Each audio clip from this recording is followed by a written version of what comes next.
যুদ্ধাপরাধী সাকা ট্রাইব্যুনালের রায় ফাঁসের মামলায় স্ত্রী ও ছেলে খালাস, আইনজীবীর 10 বছরের কারাদণ্ড। আপিল করবেন দুপক্ষই।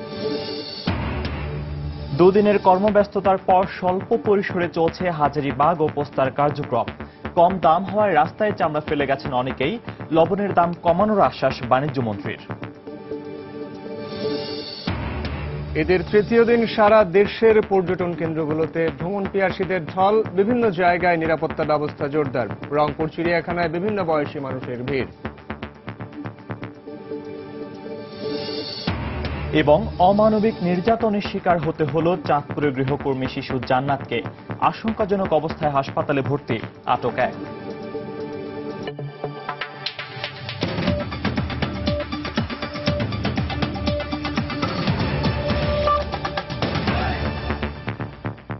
বাংলা সময়ের সঙ্গে আছি আমি সাইফুল রুদ্র এবং আমি ফয়সাল মোর্শেদ।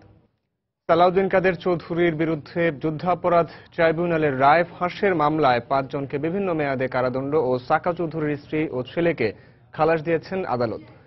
দুপুরে বাংলাদেশ সাইবার ক্রাইম ট্রাইব্যুনালের বিচারক KM শামসুল আলম এই রায় ঘোষণা করেন।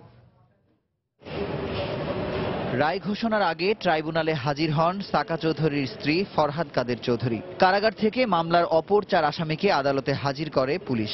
মামলার অন্য 2 আসামি সাকার ছেলে সহ মেহেদীকে পলাতক দেখিয়ে রায় ঘোষণা করেন আদালত। নয়ন আলী এবং ফারুক হোসেনকে 7 বছর করে সাজা দিয়েছেন। ব্যারিস্টার AK ফখরুল ইসলাম পেনড্রাইভের মাধ্যমে এই রায়টা পাচার করার ক্ষেত্রে সহযোগিতা করার কারণে বিজ্ঞ আদালত তাকে সর্বোচ্চ শাস্তি 10 বছর এবং 1 কোটি টাকা জরিমানা করেছেন।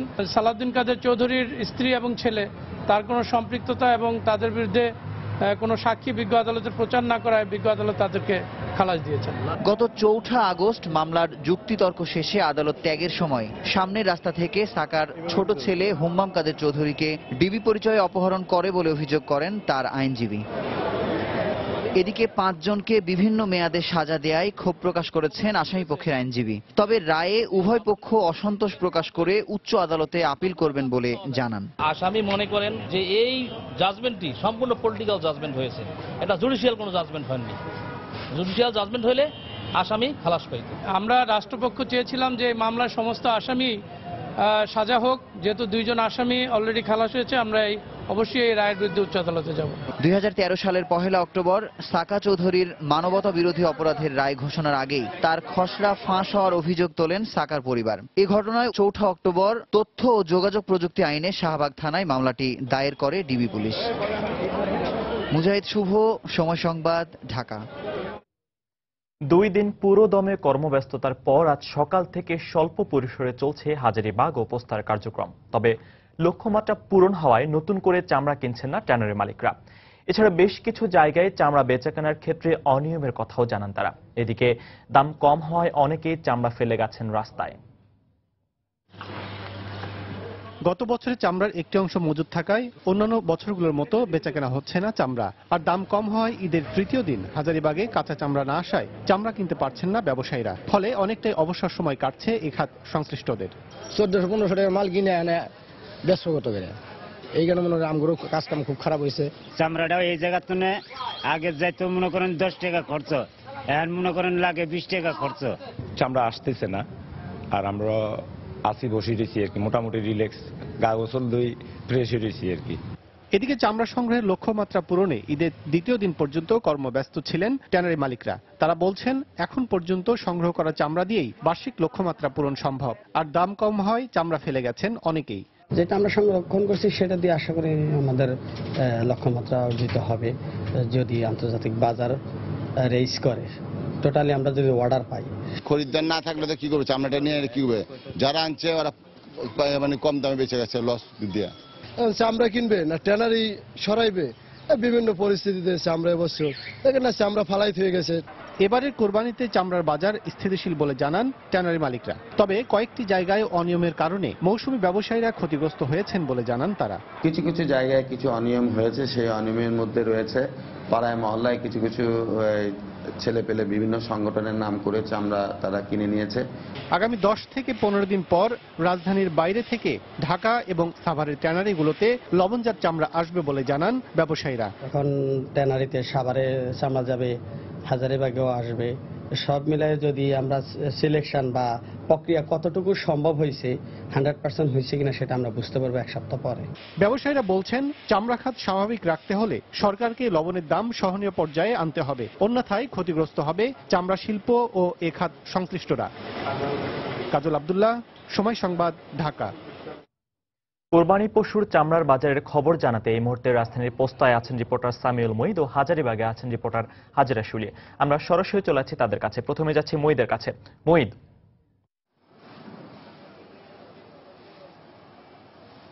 ফয়সাল, এই মুহূর্তে আমি রয়েছি রাজধানীর লালবাগের পোস্তার একটি চামড়ার আড়তে। চামড়ার আড়তের যে কর্মব্যস্ততা, সেই কর্মব্যস্ততা কিছুটা হলেও কমে এসেছে।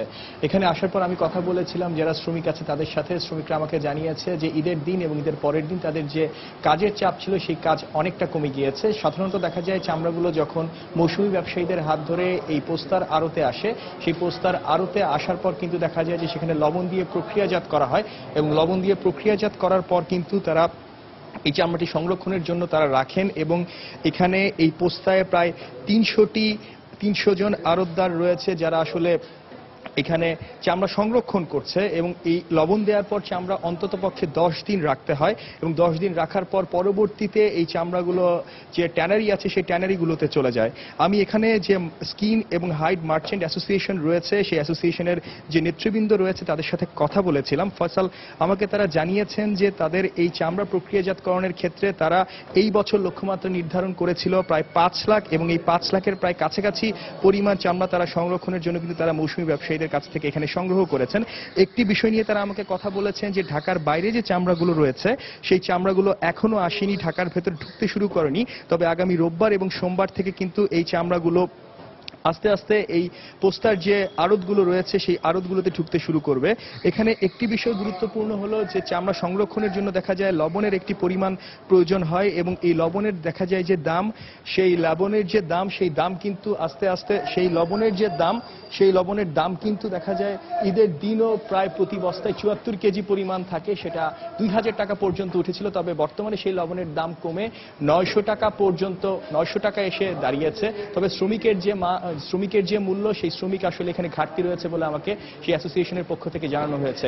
এই মুহূর্তে রাজধানীর হাজারীবাগে রয়েছেন আমাদের সহকর্মী হাজিরা শিলি, আমরা সরাসরি চলে যাচ্ছি তার কাছে। শিলি, আমাদের সহকর্মী মুহিত এতক্ষণ আপনাদেরকে জানাচ্ছিলেন পোস্তা থেকে চামড়ার আড়তের খবর। এই মুহূর্তে আমি আপনাদেরকে একটু ভিন্ন কিছু তথ্য দিব, যেটা হচ্ছে যে এই কোরবানির যে পশুর যে শরীরের বিভিন্ন অংশ এবং উচ্ছিষ্ট, বিশেষ করে হাড়, লেজ, শিং এবং আরো পাকিস্তানি চর্বি সহ আরো অনেক অংশ আছে যেগুলো আসলে বাইরেও বেশ বাজার মূল্য আছে, চাহিদা আছে এবং এই অংশগুলো দিয়ে ওষুধ থেকে শুরু করে ঘর সাজানোর উপকরণ এবং ক্যাপসুলের খোলস, ক্যামেরার ফিল্ম আর অনেক ধরনের আইটেমই তৈরি হয় এবং সেগুলোই কিন্তু এখানে হাজারীবাগের কিছু ব্যবসায়ী আছে যারা সারা বছর এই পশুর যে উচ্ছিষ্ট অংশ সেগুলো বাইরে তারা রপ্তানি করে থাকেন। এছাড়া দেশের ভেতরেও কিন্তু কিছু কারখানা আছে যেগুলো যেমন মহিষের শিং এবং গরু শিং থেকে কোটের বোতাম তৈরি হয়, এছাড়া খেলনা সামগ্রীও তৈরি হয়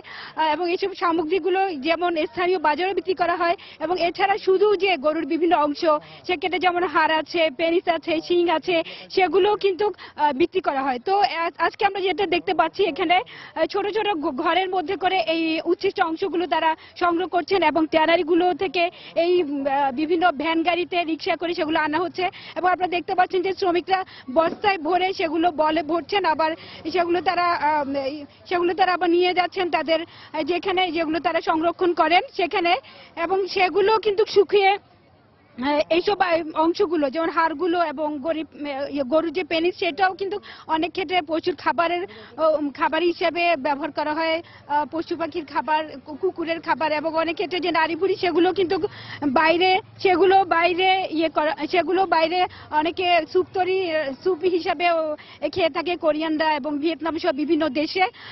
তো সেগুলোই এখানে সেই যে বর্জ্য যেগুলো আসলে বর্জ্য হিসাবে ফেলে দেওয়া হয় সেগুলো ট্যানারি থেকে সংগ্রহ করে এবং প্রতি গাড়িতে তারা 200-300 টাকা করে এইসব উচ্ছিষ্ট এবং বর্জ্য হিসাবে যেগুলো ফেলে দেওয়া হয় সেগুলো তারা সংগ্রহ করেন, কিন্তু এখানে এবং সেগুলো তারা পরবর্তীতে সংগ্রহ করেন, পরবর্তীতে তারা বিভিন্ন কারখানাগুলোতে সেগুলো সরবরাহ করে থাকেন। কিন্তু এখন সেই ব্যস্ততাই দেখা যাচ্ছে, যেহেতু ট্যানারিগুলোতে মোটামুটি লবণ এবং চামড়া প্রক্রিয়াজাতকরণের প্রক্রিয়া শেষ। এখন ট্যানারিগুলো থেকে উচ্ছিষ্ট অংশগুলো তারা সংগ্রহ করে এখানে তারা সেগুলো সংরক্ষণ করছেন, পরবর্তীতে বিভিন্ন কারখানায় তারা দিয়ে আসবেন। রিচার্ড, এই ছিল আমার কাছে হাজারীবাগ থেকে এখনকার মধ্যে সর্বশেষ। দর্শক, কোরবানি পশুর চামড়ার বাজারের খবর জানাতে আমাদের সাথে হাজারীবাগ থেকে যোগ দিয়েছিলেন সহকর্মী হাজিরা শিউলি। তারও আগে পোস্তা থেকে যোগ দিয়েছিলেন সহকর্মী সামিউল মঈদ। এদিকে লবণের দাম শিগগিরই স্বাভাবিক হবে বলে জানিয়েছেন বাণিজ্য মন্ত্রী তোফায়েল আহমেদ। দুপুরে সচিবালয়ে সাংবাদিকদের তিনি এই কথা বলেন। এ সময় এবারের ঈদেও নিত্যপণ্যের দাম সাধারণ মানুষের নাগালের মধ্যে ছিল বলেও জানান তিনি। বাণিজ্য মন্ত্রণালয় লবণ আমদানি করার জন্য আগ থেকে আমাদের প্রচেষ্টা ছিল, এবং ঈদের আগে আমরা 1.5 লক্ষ টন এসে গেছে। তারপর আবার ঈদের 3-4 দিন আগে আরো 1 লক্ষ টন। আমার মনে হয় যে লবণের দাম এখন স্বাভাবিক হয়ে যাবে। তবে যেইভাবে বেড়েছিল সেটা 4 টাকা কিন্তু তখনই কমেছে। এটা তো মুক্তবাজার অর্থনীতি, আমরা তো সবকিছু নিয়ন্ত্রণ করি না বা করা উচিত না। এটা স্বাভাবিক গতিতে চলবে। আমার মনে হয় যে এই লবণের দাম একদম স্বাভাবিক পর্যায়ে চলে আসবে। চামড়া প্রক্রিয়াজাতের জন্য সাভারের চামড়া শিল্পনগরী এখনো পুরোপুরি প্রস্তুত নয়, এমন অভিযোগ করে ট্যানারি মালিকরা বলছেন চাহিদা মতো গ্যাস, বিদ্যুৎ, পানি সহ আনুষঙ্গিক সুযোগ সুবিধা পাচ্ছেন না তারা। এই অবস্থায় যে কটি ট্যানারি সেখানে কোরবানির চামড়া প্রক্রিয়াজাত করতে গেছে চরম বেকায়দায় পড়েছে বলে দাবি তাদের। আর যে 10টি ট্যানারি সাভারে কোরবানির চামড়া নিয়ে গেছে, 2 থেকে 3টি ছাড়া বাকিগুলো আবারও চামড়া হাজারীবাগে নিয়ে প্রক্রিয়াজাত করবে। তবে প্রকল্প পরিচালকের দাবি অবকাঠামোর সবকিছু প্রস্তুত। বিস্তারিত হাজিরা শিউলির রিপোর্টে। সরকারের আলটিমেটাম ছিল এবার কোরবানির চামড়া প্রক্রিয়াজাত করতে হবে সাভারের চামড়া শিল্প নগরীতে। এই অবস্থায় অনেকটা চাপে পড়ে গুটি কয়েক ট্যানারি চামড়া নিয়ে গেছে সাভারে। তবে এসব চামড়া এখন লবণ দিয়ে সংরক্ষণ করা হলেও অধিকাংশই পরে প্রক্রিয়াজাত করতে আবার ফেরত আনা হবে হাজারীবাগে, এমনটাই জানালেন ট্যানারি কর্মকর্তা। সরকারের চাপেও কোম্পানিরা এখানে চামড়া নিতে বাধ্য, কিন্তু এই চামড়াটা আমরা এখানে প্রসেসিং করবো না। লবণটা ইয়ে করতেছি আমরা, যে এখানে আমরা চামড়া উঠেছি তার একটা প্রমাণ, কিন্তু এখানে যে আমাদের কস্টিং খরচটা তার ডাবল আসবে। এখানে প্রসেসিং করার মতো এখনো কোনো ইয়ে হয়নি আমাদের। ট্যানারি মালিকদের অভিযোগ, নানা সমস্যার পাশাপাশি অধিকাংশ ট্যানারি গ্যাস ও নিজস্ব সাবস্টেশনের জন্য বিদ্যুৎ পায়নি এখনো। এতে সাভারে কিছু চামড়া ওয়েট ব্লু করা গেলেও অধিকাংশ প্রক্রিয়াজাত করতে হচ্ছে হাজারীবাগে। এখনো গ্যাস আসে নাই, কারণ ড্রাই করতে গেলে গ্যাসের প্রয়োজন আছে। তারপর আপনার ইলেকট্রিসিটি ফুল প্রিপেয়ার্ডলি হয় নাই। ট্রেন দিয়ে ময়লা পানি যাওয়ার মতো এখনো টোটালি সরকারের কাজ কমপ্লিট হয় নাই। যদি কন্টিনিউ আমি এখানে কাজ করতাম, সমস্ত সুবিধা পাইতাম, তাহলে তো আমার এত কস্টিং বাড়তো না। এখন আমার দুনো দিকে কস্টিং হচ্ছে। সরকার চাচ্ছে যে ওয়েট ব্লুটা এখানে কমপ্লিট আপনারা করেন, আমরা এখানে ওয়েট ব্লুটা করতেছি। যদি এখানে ওয়েট ব্লু করি তাহলে আমার এখানে জরিমানাটা মাফ হবে। তবে ভিন্ন কথা বলছেন প্রকল্প পরিচালক, তার দাবি সবকিছু প্রস্তুত আছে। ওনারা যে ইলেকট্রিসিটি না নিয়ে থাকে তারা আমি তো জানি না, হাজারীবাগ তো নেওয়ার কোনো ইয়া নেই। 2টা পাইপলাইন এনে আছে, একটা আছে ক্রোম পাইপলাইন, একটা আছে ইনফ্লুয়েন্ট পাইপলাইন। ওরা যেভাবে যখন প্রসেস করবে তখন আমাদের পাইপলাইন দিয়ে দিবে, আমরা সেটা নিয়ে নিব। পানি সব আছে, এভরিথিং ইজ ওকে। 1 দশকের বেশি সময় ধরে সাভারের ধলেশ্বরী নদীর তীরে চলছে পরিকল্পিত চামড়া শিল্পনগরী গড়ে তোলার কাজ। অবকাঠামোর কাজ পুরো শেষ না হলেও হাজারীবাগ থেকে সাভারে ট্যানারি স্থানান্তরের জন্য একাধিকবার সময় বেঁধে দেয় সরকার। নিষিদ্ধ করা হয় হাজারীবাগে চামড়া প্রবেশ। এই অবস্থায় 155টি ট্যানারির মধ্যে 30টি ট্যানারির অবকাঠামো নির্মাণের কাজ প্রায় শেষ পর্যায়ে রয়েছে। হাজিরা শিউলি, সময় সংবাদ, ঢাকা। বাংলা সময় আরো থাকছে। ঈদের টানা ছুটিতে দেশের আমদানি রপ্তানি বাণিজ্যের স্থবিরতা, চট্টগ্রাম বন্দরে জাহাজের পাশাপাশি কন্টেইনার জট ভয়াবহ রূপ নেয়ার আশঙ্কা।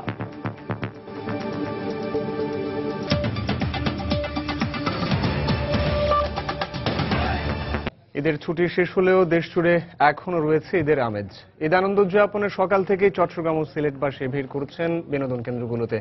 আর এই মুহূর্তে চট্টগ্রামের ফয়েজ লেকে আছেন সহকর্মী শফিকুল আলম এবং সিলেট চা বাগানে আছেন রিপোর্টার আব্দুল আহাদ। ঈদ বিনোদনের খবর জানতে প্রথমে যাচ্ছি শফিকের কাছে। শফিক,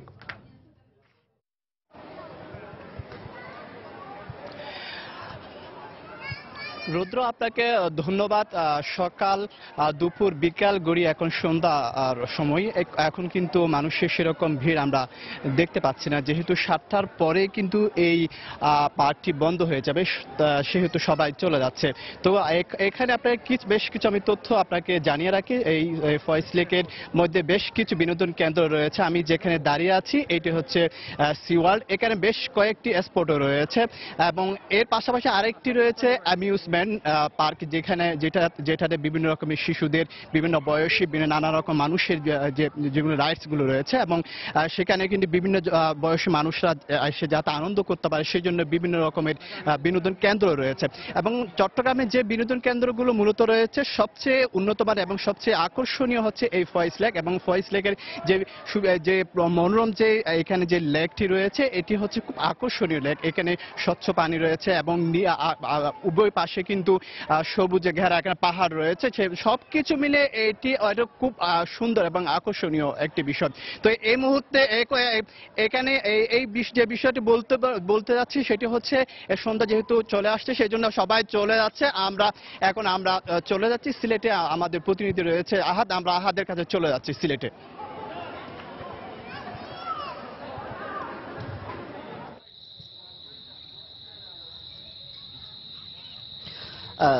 শফিক, আপনাকে ধন্যবাদ। আসলে সাইফুল, আমরা আগেও আসলে অনেকবার বলেছিলাম যে এবার যেহেতু ঈদের সময় লম্বা ছুটি হয়েছে, যে কারণে সারা দেশ থেকেই পর্যটকরা এসে সিলেটে ভিড় করেছেন এবং সিলেটের হোটেল মোটেল সবগুলোই ভরে গেছে। এবং আজ সারাদিন পর্যটকরা সিলেটের বিছানাকান্দি, রাতারগুল, পান্থুমাই, জাফলং ঘুরে এসে আজ বিকেলবেলা তারা মূলত যে চা বাগান যেগুলো রয়েছে সেগুলোতে এসে ভিড় করেছেন। আমি আছি সিলেট শহরের লাক্কাতুরা চা বাগানে। আসলে এই চা বাগানটি হলো সিলেট শহরের সবচেয়ে কাছের একটি চা বাগান এবং যেটি সিলেটের কেন্দ্রস্থল। জিন্দাবাজার থেকে এই চা বাগানে আসতে মাত্র রিকশাতে করে মাত্র 20 মিনিট লাগে। এই কারণে আমি যেমনটি দেখেছি আজ আসলে বিকেল 4টা থেকে এই চা বাগানে কয়েক হাজার মানুষ এসেছিলেন এবং তারা চা বাগানের যে সবুজ চার সাথে তারা তাদের সেই সময়টি তারা পার করছেন। আসলে সিলেটে যারা আসে এবং আসার পরে যদি কেউ চা বাগানে না আসে তবে হয়তো তাদের সিলেট ঘোরাটা আসলে অপূর্ণ হয়ে যায়। এবং চা বাগানে যেহেতু এই বাগানে যে কোনো মানুষ ঢুকতে পারে, এই কারণে আসলে সব ধরনের মানুষ এখানে এসে তাদের পরিবার পরিজন নিয়ে, ছোট বাচ্চাদের নিয়ে তারা আনন্দের সময় কাটাচ্ছেন। এবং এই চা বাগানের পাশাপাশি যে আমাদের পাশে আরেকটি চা বাগান রয়েছে, মালনীছড়া চা বাগান, এটি হলো আসলে বাংলাদেশের সবচেয়ে প্রাচীনতম চা বাগান এবং মালনীছড়া থেকেই চা বাগানের উৎপত্তি হয়। সেই বাগানেও আমরা দেখেছি আসলে প্রচুর মানুষ তাদের আনন্দের সময় পার করছেন এই ঈদের সময়টুকু। আমার কাছে এই ছিল সিলেটের পর্যটকদের সবশেষ খবর। রুদ্র। দর্শক, ঈদে বিনোদনে বিভিন্ন মানুষ বিভিন্ন জায়গায় ঘুরে বেড়াচ্ছেন, সেই খবর চট্টগ্রামের ফয়েজ লেক থেকে জানাচ্ছিলেন শফিকুল ইসলাম এবং সিলেট চা বাগান থেকে আব্দুল আহাদ। পর্যটকদের পদভারে মুখরিত বিশ্বের দীর্ঘতম সমুদ্র সৈকত কক্সবাজার। ঈদের ছুটি কাটাতে সাগর সৈকতে ভিড় করছে লাখো পর্যটক। উচ্ছ্বাস আর আনন্দের সাগরের নীল জলরাশিতে ভাসছেন সবাই। সুজউদ্দিন রুবেলের তথ্য, মোহাম্মদ ফরাজের ছবি নিয়ে ডেস্ক রিপোর্ট। ঈদের ছুটি কাটাতে বিশ্বের দীর্ঘতম সমুদ্র সৈকত কক্সবাজারে ভিড় করছেন লাখো পর্যটক। সৈকতের 5 কিলোমিটার এলাকায় তিল ধরনের ঠাঁই নাই। গত দুদিনের তুলনায় বৃহস্পতিবার সকাল থেকে সৈকতের সব পয়েন্টে পর্যটক বেড়েছে দ্বিগুণ। নগর জীবনের যান্ত্রিকতা থেকে দূরে নীল সাগরের জলরাশিতে উচ্ছ্বাস আর আনন্দে মেতেছেন ভ্রমণ পিপাসুরা। তাদের উল্লাসে পুরো সাগর তীর যেন মুখরিত। কক্সবাজারেই বেশি আসা হয় ঈদের ছুটিটা, তো অনেক ভালো লাগে। ঈদের পরবর্তীতে এইটাই আমাদের আর কি ভ্যাকেশন টাইম, দ্যাটস ওয়াই ফ্যামিলিকে নিয়ে এসেছি। আমাদের খুবই মজা লাগছে, যা বলায় প্রকাশ করা যাবে না। যান্ত্রিক জীবন থেকে এখানে আসলে মনে হয় যে ও শান্তি শান্তি শান্তি। অনেকদিন পর আসা, ভালো লাগতেছে। ঈদে অনেক মানুষ, অনেক মজা। পর্যটকের নিরাপত্তা দিতে নিয়োজিত রয়েছে লাইফগার্ড কর্মী ও টুরিস্ট পুলিশ। লাইফগার্ডের মোট 50 জন অর্ধশতাধিক লাইফগার্ড পর্যটকদের নিরাপত্তা সেবায় এখানে কাজ করতেছে। রাতের বেলায় যদি পর্যটক মুভ করতে পারে সেই ধরনের ব্যবস্থা আমাদের আছে। মোট কথা পর্যটকের সার্বিক নিরাপত্তায় আমরা সর্বদা প্রস্তুত আছি। শুধু কক্সবাজার সমুদ্র সৈকত নয়, ইনানীর পাথুরে সৈকত, হিমছড়ির ঝর্ণা, দুলহাজরা সাফারি পার্ক সহ জেলার পর্যটন স্পটগুলোতে ভিড় করছেন পর্যটকরা। সময় সংবাদ, কক্সবাজার। ঈদের ছুটিতে কুষ্টিয়ার রবীন্দ্র কুঠি বাড়ি ও লালন শাহের মাজারে ভিড় করছেন শিশুসহ নানা বয়সী মানুষ। ঈদ আনন্দ নির্বিঘ্ন করতে জেলা পুলিশের পক্ষ থেকে নেওয়া হয়েছে বাড়তি নিরাপত্তা ব্যবস্থা। কুষ্টিয়া থেকে এস এম রাশেদের তথ্য ও ছবি নিয়ে ডেস্ক রিপোর্ট। ঈদের ছুটিতে শিশু কিশোর ও তরুণ তরুণী সহ নানা বয়সী মানুষের মিলন মেলায় পরিণত হয়েছে রবীন্দ্র স্মৃতি বিজড়িত কুষ্টিয়ার শিলাইদহ কুঠিবাড়ি। রবি ঠাকুরের ব্যবহৃত জিনিসপত্র দেখে মুগ্ধ তারা। একই সঙ্গে ফকির লালন শাহের মাজার প্রাঙ্গণে রয়েছে দর্শনার্থীদের উপচে পড়া ভিড়।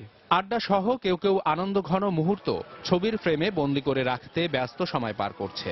ঈদের ছুটিটা যেন পরিপূর্ণ হয় এই জন্য ফ্যামিলি নিয়ে বাচ্চাদের নিয়ে আসছি, খুব ভালো লাগছে। ফ্যামিলি সহ এসেছি, জিনিসপত্র দেখলাম ভালো, তবে আরেকটু সংরক্ষণের উদ্যোগ নিলে আরো ভালো হতো। ঈদ আনন্দ নির্বিঘ্ন করতে দর্শনার্থীদের জন্য বাড়তি নিরাপত্তা ব্যবস্থা জোরদার করা হয়েছে বলে জানিয়েছে পুলিশ। নিরাপত্তার জন্য আমাদের থানার আইন শৃঙ্খলা রক্ষাকারী বাহিনীর পাশাপাশি কমিটি পুলিশের সদস্য এবং কমিটির মাধ্যমে আমরা সকলের সার্বিক নিরাপত্তা নিশ্চিত করেছি। এছাড়া গড়াই নদীর রেইনউইক বাঁধে প্রিয়জনদের নিয়ে ভিড় করছেন দর্শনার্থীরা। সময় সংবাদ, কুষ্টিয়া। অমানবিক শারীরিক নির্যাতনের শিকার হয়েছে চাঁদপুরের হাইমচরের 9 বছর বয়সী শিশু জান্নাত। আশঙ্কাজনক অবস্থায় তাকে চাঁদপুর জেনারেল হাসপাতালে ভর্তি করা হয়েছে। এই ঘটনায় একজনকে আটক করেছে পুলিশ। ফারুক আহমেদের পাঠানো তথ্য ছবি নিয়ে ডেস্ক রিপোর্ট। আদরের ছোট বোনের শরীরে নির্যাতনের অসংখ্য চিহ্ন দেখে কিছুতেই কান্না থামাতে পারছে না বড় বোন। পরিবারের অভিযোগ, সামান্য কারণে অমানবিক নির্যাতন করা হয় 9 বছর বয়সী এই শিশুটির উপর। 1 বছর আগে পরিচিত মোস্তফা সর্দার নামে এক ব্যক্তির মাধ্যমে জান্নাত নামের এই শিশুটিকে গাজীপুরের জয়দেবপুর মিউনিসিপাল এলাকার ওমর ফারুক মনি বেগম দম্পতির বাড়িতে গৃহকর্মী হিসেবে পাঠানো হয়। আমার মনি জামাই জেনামাই মারে সবাই যে ধরলো মারে, কাম করলো মারে, উদাউজি মারে। তারা আমার এই ছোট বাচ্চারে, শিশু বাচ্চারে জোর করে নিয়ে গেছে আমার কাছ থেকে। জোর করে নিয়ে এখন আমার এই মেয়ের এরকম নির্যাতন করছে, অবদস্থ করছে, খসুন দিয়া ফোড়া দিছে, গলার টিপ দিছে। নির্যাতনের এক পর্যায়ে শিশুটির অবস্থার অবনতি ঘটলে তাকে বাড়িতে নিয়ে যায় মোস্তফা সর্দার। পরে জান্নাতকে হাইমচর উপজেলা স্বাস্থ্য কমপ্লেক্সে ভর্তি করা হয়। গরম ইস্ত্রি দিয়ে সেক দেওয়া হয়েছিল এবং এটা ওর মাথার ভিতরে বেশ বড় ধরনের জখম আছে। এছাড়াও জিআই তার দিয়ে, পাইপ দিয়ে এবং গরম লোহা দিয়ে বিভিন্ন জায়গা দিয়ে তাকে সেক দেওয়া হয়েছে। পায়েও বিভিন্ন ধরনের ইনজুরি আছে এবং হাঁটুর নিচ থেকে একদম পা পর্যন্ত পুরো পাটাই আসলে ফোলা। এই ঘটনায় মোস্তফা সর্দারকে আটক করা হয়েছে। এছাড়াও ওমর ফারুক ও মনি বেগম দম্পতিকে আটক করতে আইনগত ব্যবস্থা নেওয়ার কথা জানিয়েছে পুলিশ। গাজীপুরের পুলিশ কর্তৃপক্ষের সাথেও কথা বলেছি এবং আমরা সহায়তাকারী যে মোস্তফা তাকে সহ আমরা পাঠিয়েছি ইতিমধ্যেই। কাজে আশা করি খুব শীঘ্রই যে মূল আসামি ওরা গ্রেফতার হবে। উন্নত চিকিৎসার জন্য জান্নাতকে হাইমচর উপজেলা স্বাস্থ্য কমপ্লেক্স থেকে চাঁদপুর জেনারেল হাসপাতালে স্থানান্তর করা হয়েছে। সময় সংবাদ, চাঁদপুর।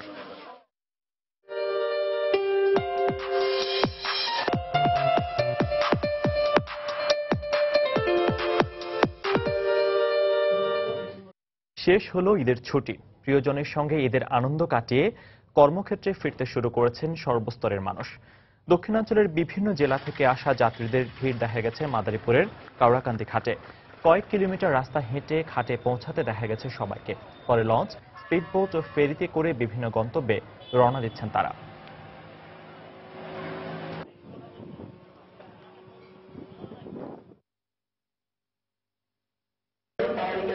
এদিকে সকাল থেকে ফিরতি ট্রেনে সিলেটে তেমন একটা ভিড় লক্ষ্য করা যায়নি। বিকেল পর্যন্ত আন্তনগর কালনী, জয়ন্তিকা ও পাহাড়িকা ঢাকার উদ্দেশ্যে এবং পারাবত এক্সপ্রেস চট্টগ্রামের উদ্দেশ্যে ছেড়ে যায়।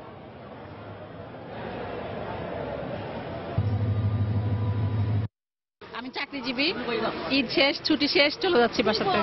সিলেট আসছি মাজার দেখার জন্য, কালকে আসছিলাম, আজকে চলে যাচ্ছি। ভালোই লাগলো ঘুরে। চাচার বাসায় বেড়াতে আসছি, আবার চলে যাচ্ছি, খুব ভালো লেগেছে। এই মুহূর্তে বরিশালের লঞ্চঘাট এলাকায় আছেন সহকর্মী ফিরদৌস সোহাগ। কর্মস্থলে ফেরা মানুষের খবর জানতে চলে আছি সোহাগের কাছে। সোহাগ। ফয়সাল, আপনাকে ধন্যবাদ।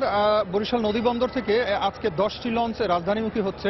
কিছুক্ষণ আগে বরিশাল নদীবন্দর কর্তৃপক্ষ এবং বরিশালের যে নৌ পুলিশ যারা আছে তারা আমাদেরকে জানিয়েছেন এই তথ্যটি।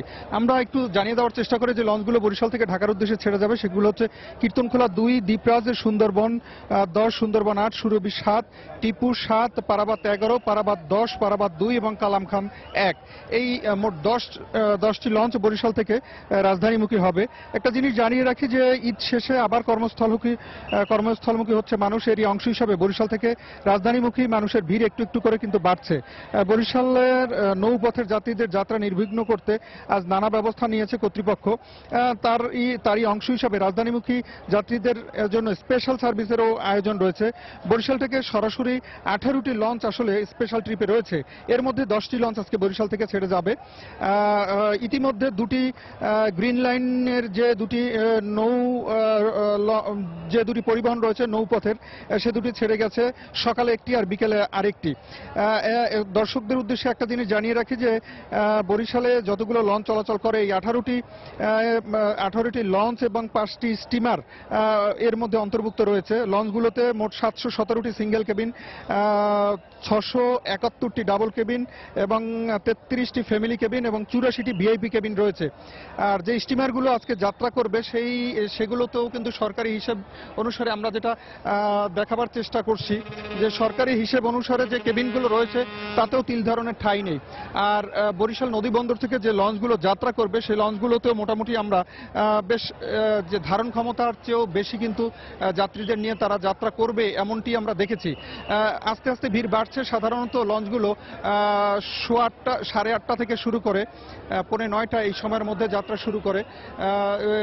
আমরা ইতিমধ্যে দেখাবার চেষ্টা করছি যে নৌপথের যারা যাত্রী রয়েছেন দক্ষিণ অঞ্চল থেকে রাজধানীমুখী হবেন, ঈদ উপলক্ষে তারা বরিশাল যারা এসেছিলেন, বরিশাল তথা দক্ষিণ অঞ্চলের 6 জেলার যে মানুষগুলো এসেছিলেন, যাদের এদের মধ্যে যারা নৌপথে যাতায়াত করতে চান তারাই কিন্তু আজকে বরিশাল নদী বন্দরে উপস্থিত হয়েছেন এবং ঢাকার উদ্দেশ্যে যাত্রার জন্য তারা বরিশাল নৌবন্দরের বিভিন্ন লঞ্চে ওঠার চেষ্টা করছেন।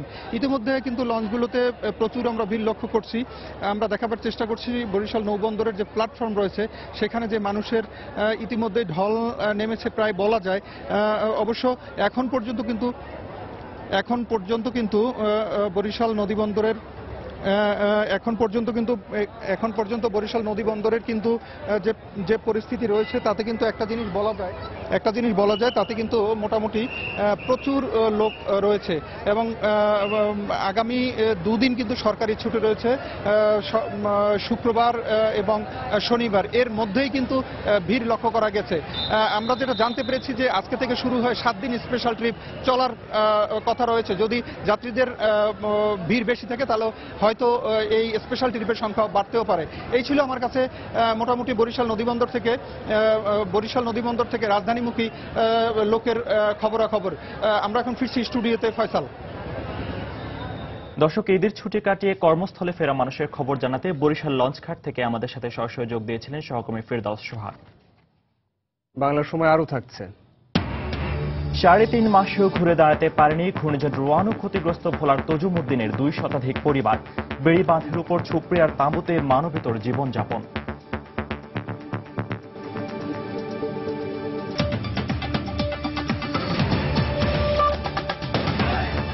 আগামী মার্চ মাসে প্রধানমন্ত্রী শেখ হাসিনা কক্সবাজার টেকনাফ মেরিন সড়কের উদ্বোধন করবেন বলে জানিয়েছেন সড়ক পরিবহন ও যোগাযোগ মন্ত্রী ওবায়দুল কাদের। সকালে শহরের কলাতুলি সড়ক পরিদর্শন শেষে সাংবাদিকদের তিনি একথা জানান। আমরা আশা করছি যে 80 কিলোমিটার এই মেরিন ড্রাইভ কক্সবাজার টেকনাফ বহু প্রতীক্ষিত আগামী মার্চ মাসে এই মেরিন ড্রাইভের শুভ উদ্বোধন করবেন বাংলাদেশের মাননীয় প্রধানমন্ত্রী শেখ হাসিনা। দীর্ঘ বন্ধের কবলে পড়ে স্থবিরতা বিরাজ করছে দেশের আমদানি রপ্তানি বাণিজ্যে। ব্যবসা প্রতিষ্ঠান থেকে শুরু করে সবগুলো সরকারি অফিস এখন বন্ধ। তবে চট্টগ্রাম বন্দর পণ্য ওঠানামা স্বাভাবিক রাখতে শুধুমাত্র ঈদের দিন 12 ঘন্টা বন্ধ ছিল। কিন্তু কাস্টমস, সিএনডিএফ সহ অন্যান্য অংশীদাররা সরকারি বন্ধে ছুটিতে যাওয়ায় বন্দর চালু রেখেও তা কোনো কাজে আসছে না। এই অবস্থায় চট্টগ্রাম বন্দরে জাহাজের পাশাপাশি কন্টেইনার জট ভয়াবহ রূপ নিতে পারে বলে আশঙ্কা করা হচ্ছে। বিস্তারিত জানাচ্ছেন কমল দে। এমনিতেই অন্তত 4 মাস ধরে কন্টেইনার এবং জাহাজ জট থেকে মুক্তি পাচ্ছে না চট্টগ্রাম বন্দর। বাজেট এবং ঈদের আগে আমদানির পরিমাণ বেড়ে যায় কয়েক গুণ। গত ঈদের আগে শ্রমিকদের টানা ধর্মঘট, এরপর ঈদের 9 দিনের বন্ধ, সব মিলিয়ে দেখা দেয় মারাত্মক জাহাজ এবং কন্টেইনার জট। সে জট কাটতে না কাটতেই কোরবানির ঈদের আগে আবারও শ্রমিকদের 5 দিনের ধর্মঘট। এখন তার সাথে যুক্ত হয়েছে ঈদের 7 দিনের বন্ধ। ছুটি উপলক্ষে যেই জটিলতা সৃষ্টি হবে, চট্টগ্রাম বন্দরে আবার একটা স্থগিততা নেমে আসবে, কারণ এই 7 দিনে কোনো অপারেশন কাজ চলবে না। সবশেষ তথ্য অনুযায়ী চট্টগ্রাম বন্দরে দেশি বিদেশি জাহাজ অবস্থান করছে 113টি। এর মধ্যে বন্দরের প্রধান জেটিতে 16টি জাহাজের অবস্থান থাকলেও বহির্নোঙরে রয়েছে 90টি জাহাজ। এছাড়া কন্টেনার রয়েছে 33,000-এর বেশি। এই জটটা সামাল দিতে দিতে কিন্তু রপ্তানির উপর একটু প্রভাব পড়বে। আমার মনে হয় রপ্তানি কারকরাও কিছুটা ক্ষতিগ্রস্ত হবে।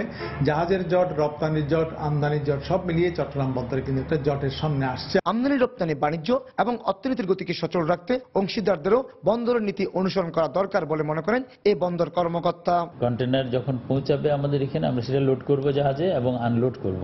এই দুটি ইম্পোর্ট কন্টেনার নিয়ে যাওয়ার ব্যাপারে যে ভূমিকা পালন করতে হবে সেটা হচ্ছে যারা ইম্পোর্টার তাকে ভূমিকা পালন করতে হবে, কাস্টমসে তাকে তার পাওনাগুলো মিটিয়ে দিতে হবে এবং কাস্টমসের কর্মকর্তারা অনগ্রাউন্ড থাকতে হবে এবং সিএনএফ এজেন্ট থাকতে হবে। এই সমস্ত কিছু যদি ঠিক থাকে তাহলে আমার মনে হয় না যে কোনো অসুবিধা হবে। চট্টগ্রাম বন্দরের কার্যক্রমকে স্বাভাবিক রাখতে বন্দর কর্তৃপক্ষ, customs, bank, CNF agent, shipping line, বার্তা অপারেটর সহ অন্তত 10টি পক্ষের কার্যকর ভূমিকা দরকার। কমল দে, সময় সংবাদ, চট্টগ্রাম। 2014 সালের 5 জানুয়ারি নির্বাচনের মধ্য দিয়ে দেশের গণতন্ত্রকে বিদায় দেওয়া হয়েছে বলে মন্তব্য করেছেন বিএনপির মহাসচিব মির্জা ফখরুল ইসলাম আলমগীর। দুপুরে ঠাকুরগাঁও নিজ বাসভবনে নেতাকর্মীদের সঙ্গে মত বিনিময় অনুষ্ঠানে তিনি এসব কথা বলেন। পঞ্চদশ সংশোধনী গৃহীতার পর থেকেই গণতন্ত্রের জন্য আন্দোলন করছি এবং ইতিমধ্যে একটা প্রহসনের নির্বাচন হয়ে গেছে 2014 5 জানুয়ারি থেকে। তারপর থেকে গণতন্ত্র আস্তে আস্তে বিদায় নিয়েছে। আমাদের এই সংগ্রাম গণতন্ত্রকে পুনরুদ্ধারের জন্য, সে সংগ্রাম আমরা চালিয়ে যাচ্ছি। বিএনপি জামায়াত জঙ্গিবাদের পৃষ্ঠপোষক, পাকিস্তানের আদর্শ বাস্তবায়নে তারা কাজ করছে বলে অভিযোগ করেছেন আওয়ামী লীগের যুগ্ম সাধারণ সম্পাদক মাহবুবুল আলম হানিফ। বিকেলে ঝিনাইদহের হরিণাকুণ্ডুতে পোড়াহাটি মাধ্যমিক বিদ্যালয়ের সুবর্ণ জয়ন্তী অনুষ্ঠানে তিনি একথা বলেন।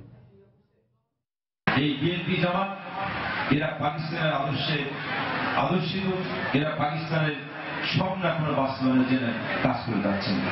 এদের চিন্তা চেতনা এই সবগুলো কিন্তু পাকিস্তানের চিন্তা চেতনার সঙ্গে মিলে কাজ করছে।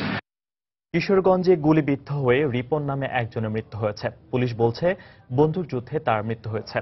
পুলিশ জানায় গতরাতে বাজিতপুর উপজেলার সাথীরচর এলাকায় হত্যাসহ 15 মামলার আসামি রিপনকে গ্রেফতারের জন্য অভিযান চালানো হয়। এ সময় উপস্থিতি টের পেয়ে পুলিশকে লক্ষ্য করে গুলি ছোঁড়ে সে। আত্মরক্ষার্থে পুলিশও পাল্টা গুলি ছোড়ে। এতে ঘটনাস্থলেই তার মৃত্যু হয়। পরে ঘটনাস্থল থেকে একটি বন্দুক, 2টি পিস্তল ও একটি রিভলভার সহ 4টি অস্ত্র উদ্ধার করা হয়।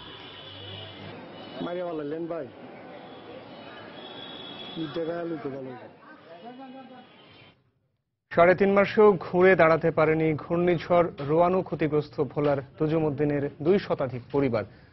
হতদরিদ্র এসব মানুষ বসবাস করছে বেড়িবাঁধে, ঝুপড়ি ঘর আর তাঁবুতে। দরিদ্র পরিবারগুলোর ক্ষতি কাটিয়ে উঠতে সরকারের কাছে সাহায্যের আবেদন জানিয়েছেন স্থানীয় জনপ্রতিনিধি। অবশ্য উপজেলা নির্বাহী কর্মকর্তা গৃহহারা পরিবারগুলোর পুনর্বাসনে কাজ চলছে বলে জানান। নাসির উদ্দিন লিটনের তথ্য ও উৎপল দেবনাথের ছবি নিয়ে ডেস্ক রিপোর্ট। তজুমুদ্দিনের চৌমুহনী লঞ্চঘাট সংলগ্ন মেঘনাপাড়ে ছিল বিধবা সায়রা বিবির বসতভিটা। ঘূর্ণিঝড় রোয়ানুতে মালামাল সহ ঘরবাড়ি ক্ষতিগ্রস্ত হবার পর নদী ভাঙনে বিলীন হয়ে গেছে সবকিছু। এখন পরিবার পরিজন সহ নির্মাণাধীন বেড়িবাঁধে ঝুপড়িতে বসবাস করছেন। সরকারিভাবে 1 বান্ডিল টিন পেলেও জায়গা ও খরচের অভাবে ঘর তুলতে পারছেন না তিনি। সায়রা বিবির মতো একই অবস্থা রোয়ানুতে ক্ষতিগ্রস্ত উপজেলার 2 শতাধিক পরিবারের। বৃষ্টি আইলে ডর করে, বান বাতাস হইলে ডর করে, পানি কাজির ডর করে। এখন তার আসি পানির ভিতরে মানুষজন ডুবি আর বাসি পা উড়াইছেন বাতরা নুমছেন আঙ্গ হে টাকা জাগো নাই, হে পা উড়েন না জাগো নাই, সইতাম ভাই না হিতাম ভাই না, আঙ্গ কষ্ট, আঙ্গ জাগা জমি না। স্থানীয় জনপ্রতিনিধিও দরিদ্র পরিবারগুলোর জন্য সরকারের কাছে আরো সাহায্যের আবেদন জানিয়েছেন। যে সমস্ত অসহায় পরিবারকে আরেকটু সাহায্য করে তাদের মাথা গোঁজার ঠাঁই করে দেওয়ার জন্য বিনীতভাবে আমরা সরকারের কাছে অনুরোধ জানাচ্ছি। এদিকে হতদরিদ্র 220টি পরিবারকে দুর্যোগ সহিষ্ণু ঘর নির্মাণ করে দেওয়ার কথা জানালেন বেসরকারি সংস্থার এই কর্মকর্তা। আমরা 30 নভেম্বরের মধ্যে কাজগুলো কমপ্লিট করে একটা সম্পূর্ণ ঘর এবং ল্যাট্রিন ক্ষতিগ্রস্ত পরিবারগুলোর মধ্যে বুঝিয়ে দিতে সক্ষম হব, যাতে তাদের এই দুর্ভোগটা লাঘব হবে। আর উপজেলার শীর্ষ কর্মকর্তা জানালেন, যারা এখনো ঘর তুলতে পারেনি তাদের পুনর্বাসনে কাজ চলছে। যারা মাথা উঁচু করে দাঁড়াতে পারে নাই তাদের জন্য আমাদের কার্যক্রম চলমান আছে। আশা করি অল্প কিছুদিনের মধ্যেই তাদের এই দুর্দশা নিরসন হয়ে যাবে। ঘূর্ণিঝড় রুয়ানুতে তজুমুদ্দিনের 8 শতাধিক ঘরবাড়ি সম্পূর্ণ বিধ্বস্ত হয়। সময় সংবাদ, ভোলা। ঈদের ছুটিতে নারায়ণগঞ্জের সোনারগাঁয়ের লোক ও কারুশিল্প ফাউন্ডেশন জাদুঘরে ঘুরতে আসছেন অনেকেই। শিল্পাচার্য জয়নুল লোক ও কারুশিল্প জাদুঘরকে সাজানো হয়েছে অষ্টাদশ ও ঊনবিংশ শতাব্দীর নানা প্রাচীন নিদর্শন দিয়ে। পাশাপাশি ঈশা খাঁর আমলের বড় সর্দার বাড়ির পুরনো ভবনটিকে নতুন আঙ্গিকে সাজানো হচ্ছে। প্রাচীন এসব নিদর্শন দেখে মুগ্ধ দর্শনার্থীরা। আব্দুল্লাহ মামুনের ছবি ও শওকত আলী সৈকতের তথ্য নিয়ে ডেস্ক রিপোর্ট। ঈদের ছুটিতে হাজার হাজার মানুষের পদচারণায় মুখরিত নারায়ণগঞ্জের সোনারগাঁওয়ের লোক ও কারুশিল্প ফাউন্ডেশন জাদুঘর। শিল্পাচার্য জয়নুল লোক ও কারুশিল্প জাদুঘরকে সাজানো হয়েছে অষ্টাদশ ও ঊনবিংশ শতাব্দীর নানা প্রাচীন নিদর্শন দিয়ে। তামা, কাঁসা ও পিতলের তৈরি নানা ধরনের ঐতিহাসিক নিদর্শন ছাড়াও নকশা খচিত কাঠের তৈরি ঘরবাড়ি, সিন্দুক, পালং ও পালকির সৌন্দর্য দেখে মুগ্ধ দর্শনার্থীরা। সংস্কৃতি এবং ঐতিহ্য সবকিছুই মিউজিয়ামে সব সুন্দরভাবে ফুটিয়ে তুলেছে। অনেক সুন্দর কালেকশন আছে এবং জিনিসগুলো দেখে খুব ভালো লেগেছে। জাদুঘরের বাইরে রয়েছে হরেক রকমের হস্তশিল্পের পসরা সাজানো বেশ কয়েকটি স্টল।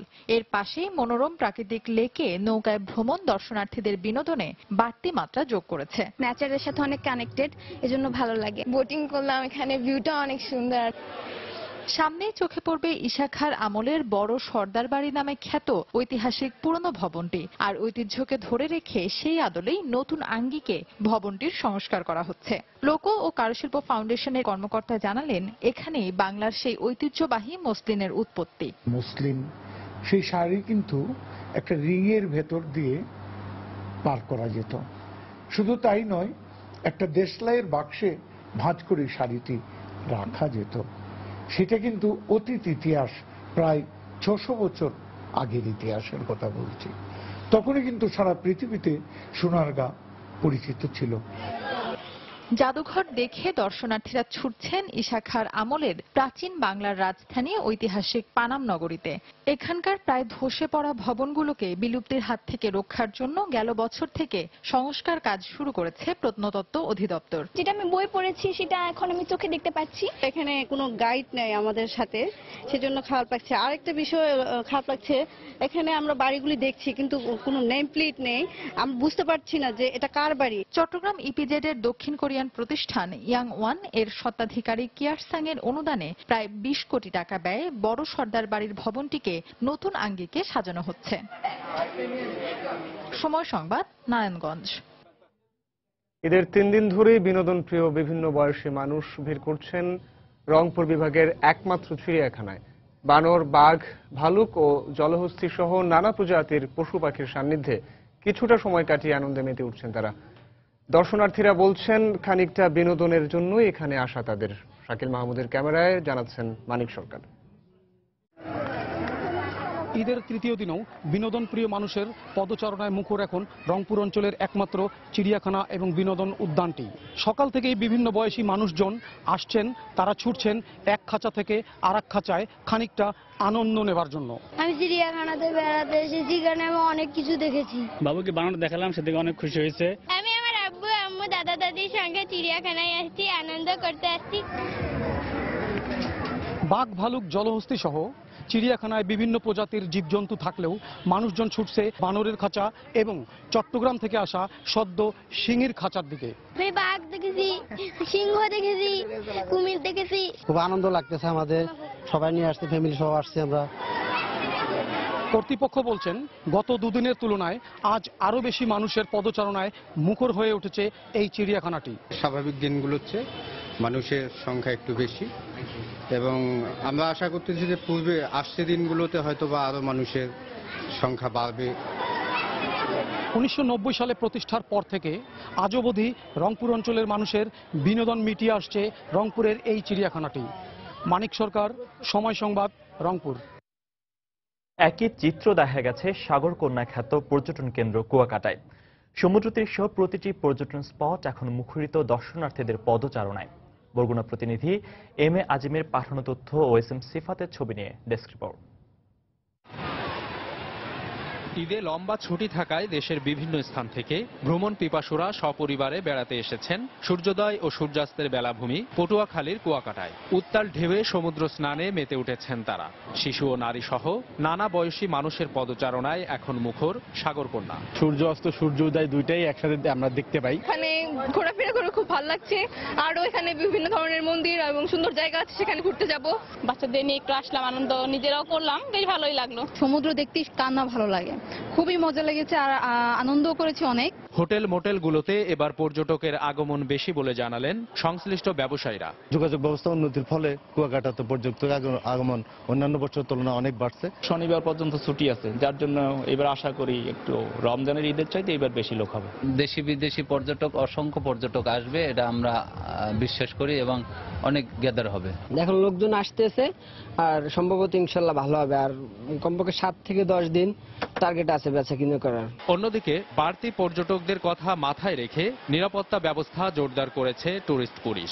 পর্যটকদের নিরাপত্তায় এখানকার 13টি স্পটে প্রতিটিতে 5 জন করে টুরিস্ট পুলিশ কাজ করছেন। গতকালকে চেয়ে আজকে পর্যটকের সংখ্যা কিছুটা বেশি, এ কারণে আমরা আগামী 18 তারিখ পর্যন্ত এই বাড়তি নিরাপত্তা ব্যবস্থাটা গ্রহণ করেছি। কুয়াকাটায় সব মিলিয়ে শতাধিক হোটেল মোটেল রয়েছে আর বার্মিজ পণ্যের 3টি মার্কেট রয়েছে।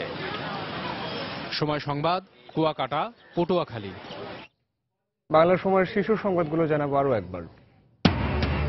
যুদ্ধাপরাধী সাকার ট্রাইব্যুনালের রায় ফাঁসির মামলায় স্ত্রী ও ছেলে খালাস।